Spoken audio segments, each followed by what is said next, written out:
வணக்கம். வணக்கம். நீங்க யார பத்தி பேச போறீங்க? காயிதே மில்லத், கண்ணியமிகு காயிதே மில்லத். காயிதே மில்லத்தை பத்தி பேச போறீங்க, பேசுங்க.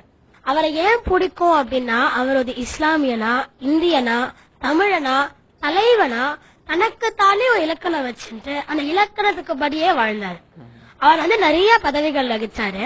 அவர் இந்தியன் கான்ஸ்டிடியூவன்ட் அசம்பிளியோட ஒரு உறுப்பினர், முஸ்லிம் லீகோட தலைவர், சட்டமன்ற நாடாளுமன்ற உறுப்பினர் மற்றும் பல பதவிகளை வகிச்சார். அவர் இவ்வளவு பதவி வகிச்சாலும் அவர்கிட்ட எனக்கு ரொம்ப பிடிச்ச தன்மை வந்து எளிமை. அதற்கு வந்து ஒரு எடுத்துக்காட்டு சொல்றேன். அவர் வந்து குரோம்பேட்டையில ரொம்ப சின்ன வீட்டுலதான் வாழ்ந்தாரு. அவங்க வீட்டுக்கு யாராச்சும் வந்தாங்கன்னா அவங்கள உட்கார வைக்க கூட அந்த வீட்டுல இடம் கிடையாது.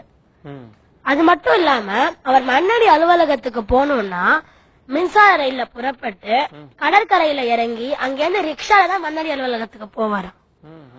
நிறைய பேர் வந்து அவருக்கு கார் வாங்கி தரான்னு சொல்லி அதெல்லாம் அவர் மறுத்துட்டாரு. எனக்கு அதெல்லாம் வேண்டாம் அப்படின்னு சொல்லிட்டு.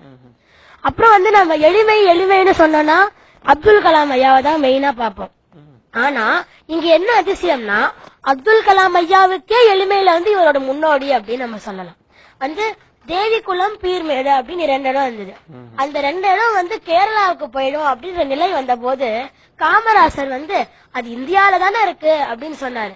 அப்ப ஆனா காயிதே மில்லத் வந்து கடந்த தேர்தல்ல வந்து அந்த 2 இடத்துல ஓட்டு உரிமை வந்து தமிழர்களுக்கு தான் அதிகமாக இருந்தது அப்படின்னு அதை வந்து நிரூபித்து அந்த 2 இடத்துல தமிழகத்துக்கே மறுபடியும் சேர்த்துட்டாரு. இதுல என்ன இன்னொரு அதிசயம்னா, அவருக்கு வந்து ஓட்டு நிறைய கிடைக்கிற இடம் கேரளா தான், ஆனாலும் அது தமிழகத்துக்கு தான் அவர் சேர்த்தாரு. இவ்வளவு நேர்மையா இருந்தாரு அவரு. ஆனால் இன்றைய அரசியல்வாதிகள் எப்படி இருக்காங்க?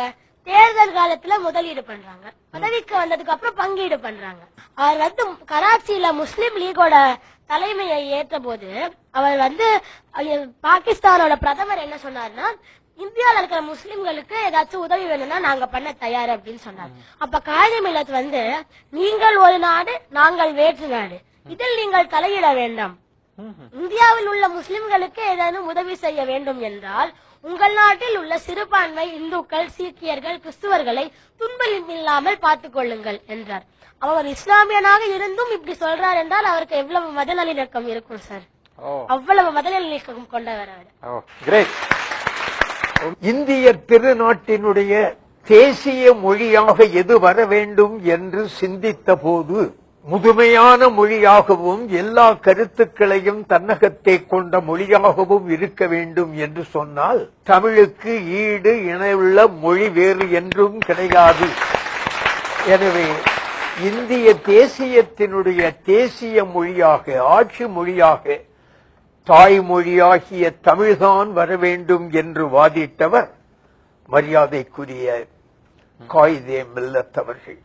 ஒரு காலகட்டத்திலே வேறு வழியில்லாமல் இந்தியாவுக்கும் பாகிஸ்தானுக்கும் சண்டை வந்துவிட்ட நேரத்தில் காயிதே மில்லத் என்ன சொன்னார் என்றால், பாகிஸ்தான், நீ எங்கள் நாட்டின் மீது படையெடுக்கின்றாய், எனக்கு பிறந்திருப்பது ஒரே மகன், இந்திய திருநாட்டுக்காக என் ஒரு மகனை உன்னை இதற்கு போரிடுவதற்கு நான் அனுப்புவேன்.